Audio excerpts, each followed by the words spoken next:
Minutos es un gustazo enorme para nosotros, especialmente para mí, que lo aprecio muchísimo desde hace tantos años, tenerlo a partir de hoy como columnista para reflexionar, para que sus ideas sigan siendo vigentes, para que nos ayude a pensar y reflexionar, a el expresidente de la República Oriental del Uruguay, Pepe Múgica.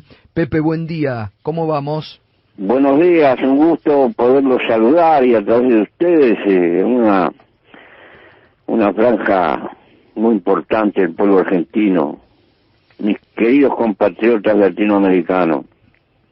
Bueno, tenemos música pedida suya, no sé si ahora la quiere escuchar como presentación o después. Acá también usted empieza a poner las cosas, a ver. Federalismo en el Río de la Plata. Sí, señor.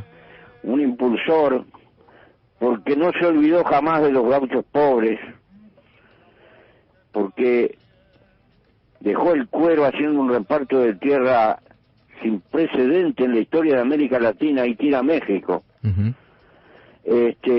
Porque colocó a un indio de gobernador en Misiones, es decir, era un hombre que se salía de su época y naturalmente por ello mismo pagó un precio muy alto.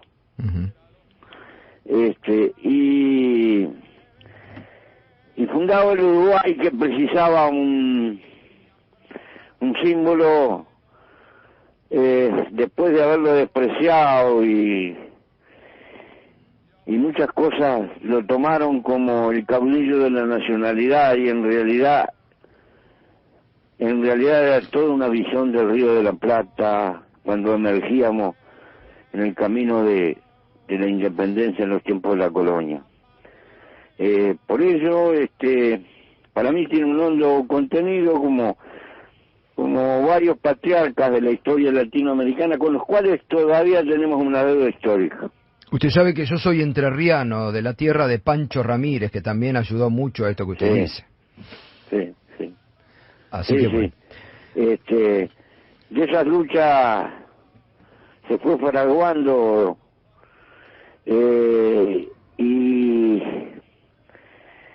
y bueno, la historia deja cicatrices, pero también deja enseñanzas. Y hay cosas como las instrucciones del año 13, que son documentos de una visión dentro de aquel primitivismo que reflejan aquel pensamiento de Alberdi viejo, cuando hablaba de los caudillos de la independencia, y dice: yo no los comprendí. Claro. Alberdi viejo criticaba a Alberdi joven. En realidad eran vástagos de una democracia primitiva. ¿Dónde se iba a nuclear la gente sino en derredor de personalidades fuertes? Cumplieron un papel histórico tremendo. Es toda una discusión histórica viva, ¿no? Sí, totalmente. Bueno, fíjese, Pepe, hace muy bien usted en hacer hincapié en este tema, en lo de Artigas, del reparto de tierras. En la Argentina hay un gran movimiento que dirige Juan Graboy, que tiene el proyecto que se denomina Proyecto Artigas, que hace poco, bueno, fue muy discutido, ¿no? Pero hoy es mala palabra hablar de repartir tierra o de la distribución agraria, ¿no? Cómo se rescataba en la época de Artigas, ¿no? Lo que pasa es que somos sucesores de dos países feudales, los latinoamericanos, que salieron a colonizar. Recordemos que en España la revolución burguesa fracasó, la revolución de los comuneros. El duro feudalismo de 800 años de reconquista mantuvo una cultura muy fuerte, y España y Portugal, cuando salen a colonizar, no reparten la tierra como Inglaterra, donde había triunfado la revolución burguesa, y reparten en las 7 colonias lo necesario para vivir, y se crea una rápida clase media que incentiva después el desarrollo del mercado interno. No, acá se repartió la tierra con un criterio de edad. El que podía denunciar se quedaba con 500.000 de hectáreas y así sucesivamente. Y arrancamos con esa matriz. No sé, la historia, más allá de las ideas de los hombres, genera fuerzas sociales que son determinantes. Y no le reprocho a España porque pienso en castellano, mirado en perspectiva, pero no se puede dar lo que no se tiene. Totalmente, totalmente. Pepe, la gran noticia creo que de esta semana que vamos a compartir, me parece La Visión, es la decisión del Supremo Tribunal de Justicia de Brasil que ha anulado las condenas contra Lula, que pone al descubierto las maniobras políticas, el lawfare contra Lula para sacarlo de la carrera política, ¿no? Y este regreso por la puerta grande de Lula, ¿no? Sí, claro. El problema es que le abrió abrió las puertas a un periodo de dislocación de Brasil. Uh-huh. Y ahora tenemos un Brasil confrontado, un Brasil lleno de odio, un Brasil que ha hipotecado su proverbial alegría de vivir, y hay que remontar esa crisis. Aparte de la crisis económica, de la crisis social, la crisis de esperanza, porque al final las sociedades necesitan el llamado de una esperanza en el futuro para que se puedan mover relativamente colectivamente, generando un margen de relativos consensos en sociedades que cada vez son más complejas y más difíciles, y eso quedó por el camino, lamentablemente. Ojalá que no soy desconfiado, porque soy viejo y estoy medio como caballo tuerto, que esa derecha, esa hiperderecha que no es liberal, es casi fascistoide, se va a mover en los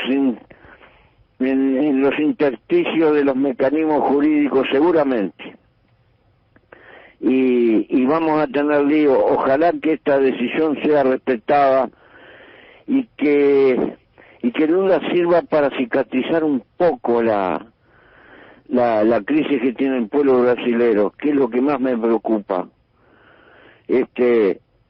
Y bueno, estaremos con él y con la esperanza que pueda despertar. Usted dice que van a tratar de evitar que llegue de nuevo a la presidencia de la República. Sí. Sí, inevitablemente, porque hay una visión. Brasil es un país continental con muchas contradicciones. Recordemos que fue uno de los países que más costó tener universidades propias. Sí. Las clases se acomodaban, mandaban a sus hijos a estudiar a Europa. Y el gobierno de Lula justamente se caracterizó por fundar universidades por todos lados. Claro. Y hay una mentalidad de ese tipo dentro de Brasil, y hay lo otro, y hay una discriminación, y es un país continental con realidades. Pepe, lo mismo ocurrió en la Argentina, El gobierno de Néstor Kirchner hizo muchas facultades, sobre todo universidades, y después la derecha decía, ¿para qué si los pobres no llegan a la universidad? En realidad tenemos que pensar que el mundo que viene casi va a ser una exigencia. Dentro de 20, 30 años, prácticamente, si no hay formación terciaria, va a quedar al costado del camino. Porque el trabajo va a ser cada vez más intelectual. Sí. Yo no voy a estar vivo, pero la evolución del trabajo indica eso. Claro. Entonces, no sembrar en el campo del conocimiento, no sembrar en el campo de la investigación, es tragarse el futuro. Totalmente, totalmente. Ahora, qué drama, lo estamos viviendo hoy nosotros aquí en la Argentina, qué drama con esta derecha que yo digo no juega, que directamente mata, y qué drama el periodismo, ¿no? Que miente descaradamente para hacerle el caldo gordo a esta derecha, ¿no? Que se quiere apropiar de todo, ¿eh? Es un drama para la democracia. Lo que pasa es que el liberalismo hace rato que dejó de ser liberalismo. Es liberismo, no liberalismo. Porque uno de los compromisos del verdadero liberalismo es con los derechos humanos.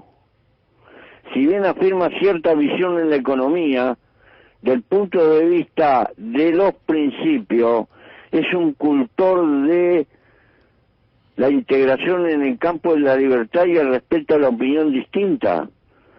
Y con estos mecanismos y con el avance de los recursos que permite la civilización digital, estamos dentro de una crisis, porque a eso hay que sumarle la tendencia brutal a la concentración de la riqueza. Nunca ha sido el mundo tan rico, nunca ha tenido tantos recursos.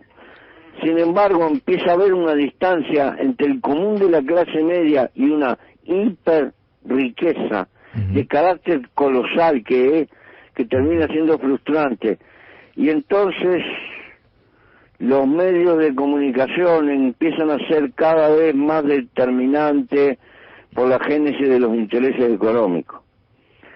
Esta es una enfermedad de la democracia contemporánea que está ahí. Totalmente, totalmente, y para tenerlo en cuenta. Pepe, para ir cerrando esta primera columna, y que va a ser un gustazo escucharlo todos los jueves y reflexionar con usted, sabemos de la iniciativa que ha lanzado el Frente Amplio también aquí en la Argentina, recolectando firmas para derogar una ley votada allí en el Uruguay que se llama LUC, ¿no? ¿Por qué no nos explica qué es esta ley y qué busca? No, es un paquete de leyes en el fondo. Sí. Es una transformación del Estado con un sentido donde se toquetea todo, digamos, en un mecanismo de apuro que tiene a pocos días, utilizando un mecanismo de ley de urgencia que en general en el país ese mecanismo existe, pero en realidad acá se insertaron un paquete de leyes a la carrera que estaban premeditados, que buscan una transformación de un conjunto de reglas en el Estado que parece que es una barbaridad. Como toda cosa, algunas cosas están bien o son soportables, pero hay varias otras que son peligrosas y que afectan ciertas tradiciones y estilos del Uruguay. Ahora, tampoco hubo mucho tiempo para discutirla, y como tal se está utilizando un mecanismo que es constitucional, que existe, que fue el mismo mecanismo que nos permitió en su momento salvar las empresas públicas en el Uruguay. Recordemos que hace unos años, cuando estaba de moda liquidar todas las empresas públicas del Estado, aquí se pretendió hacer algo parecido a lo que estaba pasando ahí en la Argentina. Claro, en los 90. Sí. Y hubo un movimiento muy grande y se juntaron firmas y se votó y logramos salvar ese capital de las empresas públicas que lo caracteriza al Uruguay. No porque el Estado sea un brillante administrador, el Estado tiene los defectos que tiene nuestra rotosa humanidad. Y el que se sienta en el Estado dice: me jubilo dentro de 40 años. Sí, yo reconozco todo ese quietismo. Pero el pueblo daba una respuesta, le preguntaban, vinieron vinieron periodistas de Estados Unidos a ver qué pasaba en la campaña y le preguntaban a la gente, ¿usted cree que si esta empresa fuera administrada privadamente sería mejor administrada? Sí, le decía a la gente. Y después le preguntaban, ¿y usted va a votar que se privatice? Ah, no. Claro. Porque la gente se daba cuenta. Total. Que estando mejor administrado, la ganancia se iba a ir fuera del país a miles de kilómetros. Y sí. Y que el efecto que podía tener el Estado es que tal vez tuviera algún empleado de más, pero en definitiva eso quedaba acá en la vuelta. Claro, totalmente. Bueno, ocurre acá las tarifas dolarizadas que pagamos los argentinos hasta el día de hoy, Pepe. Es una locura. Claro. Locura. Nosotros aprendimos eso y logramos salvarla con este mecanismo. Está bueno. Ahora nos enfrentamos con una dificultad social enorme porque este asunto de la pandemia no nos permite hacer asamblea, no nos permite movilizarnos con libertad en la calle, hemos perdido la calle porque no podemos juntarnos. Exacto. Y aprovechan para meter por la ventana esto, evitando la movilización de la gente. Y tenemos debilidad de medios, desde luego. Sí. Bueno, nos vamos a sumar nosotros, tienen que juntar 750.000 firmas, ¿no? Sí. Bueno, nos vamos a sumar a la campaña porque quieren dar vuelta al Estado, lo quieren poner patas para arriba al Estado, esto es lo que hay que decirlo, ¿no? Así que nos vamos a sumar a la campaña. Pepe, fuerte abrazo y hasta el jueves próximo con un buen mate, ¿eh? Hasta el jueves y un abrazo. Gracias. Y siempre que llovió paró. Así es. Vamos, Pepe. Aquí está el debut de Pepe Mujica como columnista exclusivo en Mañana Silvestre en Radio 10. La campaña contra la LUC, Ley de Urgente Consideración, la pueden realizar aquí. Firmas desde el miércoles 17, es decir, el próximo miércoles, hasta el viernes 19, de 17 a 20 en Riobamba 480. Pueden pasar allí todos los uruguayos que viven en la Argentina a firmar contra esta ley del gobierno de la